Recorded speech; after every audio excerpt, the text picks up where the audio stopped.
దయచేసి ఈ యుద్ధ విమానాలు పోయేటప్పుడు కానీ, మిలిటరీ వాళ్ళు ఏదైనా గుంపుగా ఉన్నప్పుడు కానీ, మీరు గుంపులో ఉన్నప్పుడు కానీ ఫోటోలు షేర్ చేయకండి.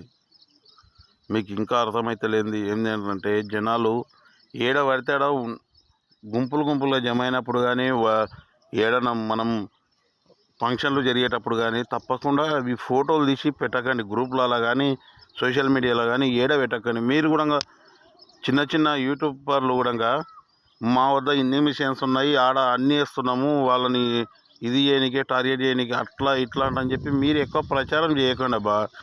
ఎందుకనంటే ఆవల ఎంతోమంది సైనికులు ప్రాణాలు అర్పించడానికే మన కొరకు రాత్రి పగలు కష్టపడుతుంటే మనం కూర్చొని మొబైల్ పట్టుకొని అడ్డమైన వీడియో తీసి పెడుతున్నాం.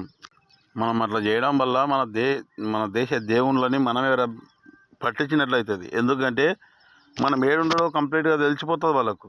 ఏడ ఉన్నారు వీళ్ళు, ఏడుకెళ్ళి ఫోటోలు తీసి పెట్టినరో అన్నీ అయిపోతుంది. రేపు అంత టెక్నాలజీ లేని ఏం లేరు. మీకు ఇంత మాత్రం లోక జ్ఞానం లేకుంటే ఎట్లా చెప్పండి? ఇంతమంది సోషల్ మీడియా ఉండరు. దయచేసి ఎప్పుడు ఏడ మిలిటరీ వాళ్ళు క్యాంపులు కనబడ్డా కూడా మీరు ఫోటోలు తీయకండి. వాళ్ళు ఒక్కరే కాదు, మీరు ఇప్పుడు ఏడన్నా లొకేషన్లో, మీరు ఉన్న లొకేషన్లో ఎక్కువ ఫోటోలు ఉంటే మీ మొబైల్లో చూసుకోండి. లొకేషన్ ఆన్ ఉంటే కూడా దాన్ని బంద్ చేయండి. ఎందుకంటే నీ మొబైల్ కూడా హ్యాక్ చేస్తారు. తప్పకుండా చీట్ చేసి మీకు ఎట్లన్నా చేసి మిమ్మల్ని ఏదో ఒక మార్గంలో లేపేనికనే ప్రయత్నం చేస్తారు. మీకు ఇంత కూడా లోక జ్ఞానం లేనట్లు ఫోటోలు తీస్తారు, వీడియోలు పెడతారు. ఎంతోమంది జనాలు అరిచేతిలో పానం పట్టుకొని ఉన్నారు అక్కడ. ఇప్పుడు మిలిటరీలో పోయిన వాళ్ళకి తెలుస్తుంది మీకు ఏంది ఎంత లోక జ్ఞానం లేని లెక్కలు. డైరెక్ట్గా తీస్తారు, వీడియోలు పెడతారు, ఫోటోలు పెడతారు. వాళ్ళు మిలిటరీ వాళ్ళు ఎక్కడ పోతుండ్రు, ఎవరితో యుద్ధం చేస్తుండ్రు, మిషన్లు మీరే చెప్తారు. ఇక్కడ ఇన్ని గన్లు ఉన్నాయని చెప్తారు. అవి ఎందుకు చెప్తారు? మీకు ఏం అవసరం ఉన్నాయి?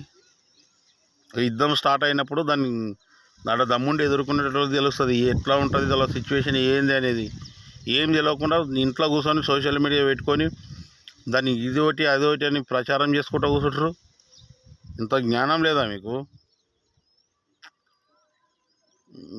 నీ భారతదేశాన్ని రక్షించాలంటే నీవు రెండు మూసుకొని కూర్చోండి. నోరు గుద్ద రెండు మూసుకొని కూర్చోండి. దయచేసి ఇట్లాంటి ప్రచారాలు చేయకండి. దానివల్ల మన దేశ సైనికులకు ఎంత ఎఫెక్ట్ పడుతుంది. ఆ మాత్రం లోక జ్ఞానం లేకుంటే ఎట్లా చెప్పండి మీరు?